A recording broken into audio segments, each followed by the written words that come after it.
नमस्कार प्रयागराज। इस समय हम लोग मौजूद हैं भारत स्काउट एंड गाइड के प्रांगण में और हमारे बीच में यहाँ पर जो महिलाएं हैं उन महिलाओं का जो कलाकृति है, जो मेहनत है, उसका एक हम अनोखा मिसाल आपको दिखाते हैं। अगर आप ये सोचते हैं कि हमारे हाथ से हम कुछ भी करेंगे, कमाई ही नहीं है, अगर आपके मन में ये बैठा है तो आप इन महिलाओं से मिलिए। हमारे बीच में अनुराधा त्रिपाठी जी हैं।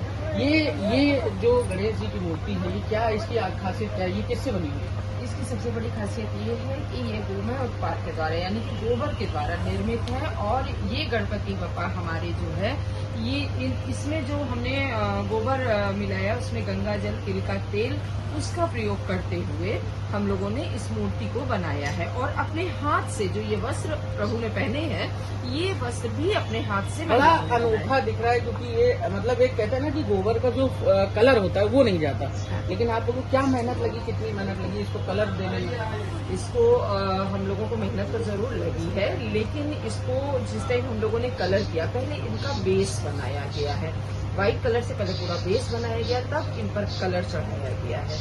तो जिस प्रकार से हम देखेंगे यहाँ पर ये टोकरी बनाई गई है, ये आप पहले तो अपना नाम बताइए।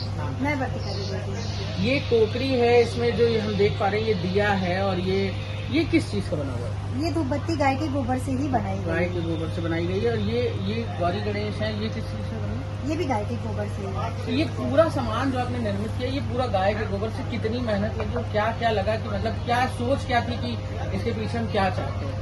सोच सबसे पहला तो हमारे सनातन धर्म में हमारी गौ माता पूजनीय है, सर्वथा ही पूजनीय है।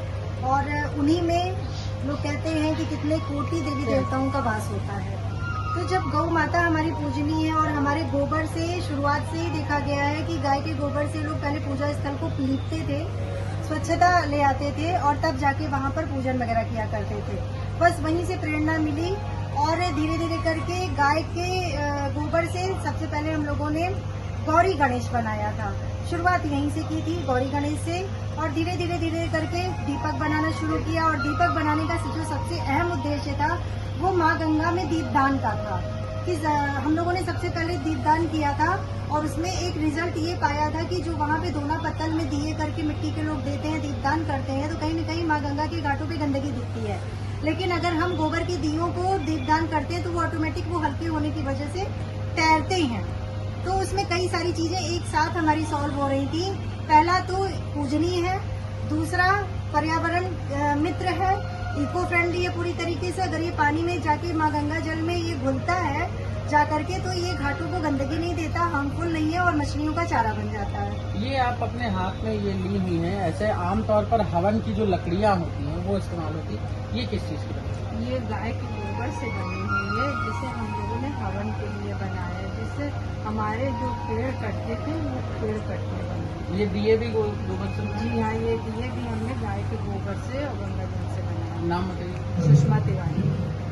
तो ये आप देख सकते हैं, ये अभी तक गोबर की बात हुई। गोबर से इन्होंने गौरी गणेश बनाए, गोबर से इन्होंने धूप बनाई, गोबर से दिए बने, गोबर से गणेश जी बने। अब हमारे बीच में जूट को लेकर हमारे दीदी हैं, क्या नाम है आपका? नीलम त्रिपाठी। नीलम त्रिपाठी। ये जो आप बनाई है ये जूट का है? हाँ, इसके खुद से हाथों से बनाना? हाथ से बनाया। हाथ से बनाना। जो ये कढ़ाई की गई है, इस कढ़ाई में क्या मेहनत कुछ लगी ज्यादा कि लगा कि? मेहनत लगा है। हाँ, लगा कि जैसे बड़ा नया काम है, कैसा? नया काम है सर। तो इसके पीछे क्या सोच थी?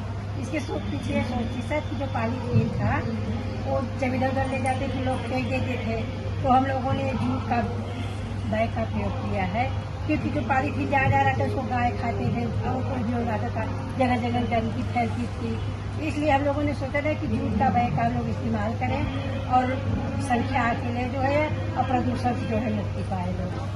तो ये थी पूरी जो महिला संयोजक मंडल है, ये पूरा महिला मंडल ने अपने खुद के विवेक का इस्तेमाल करके जिस प्रकार से जिस गोबर को सिर्फ और सिर्फ अभी तक पूजा में और भगवान की पूजा अर्चना में इस्तेमाल किया जाता था, या फिर उससे कई तरह के सॉइल बनाने की इस्तेमाल होता था, उसका एक अनोखा इस्तेमाल इन्होंने किया है, लकड़ियां बनाकर, मूर्तियां बनाकर। और ये जो शॉप है इस समय आप देखेंगे तो ये shop Bharat scout and guide में, क्या शॉप का नंबर बता दीजिए आप लोग? शॉप ये इस समय स्टॉल नंबर इनका 30 है, और स्टॉल में आप सबसे जब भारत स्काउट गाइड में आएंगे तो सबसे किनारे वाली शॉप इन्हीं की है। अगर आप ये सामान लेना चाहते हैं तो यहाँ पर आ सकते हैं। प्रयागराज से वीडियो जर्नलिस्ट शकील खान के साथ आयुष श्रीवास्तव की रिपोर्ट।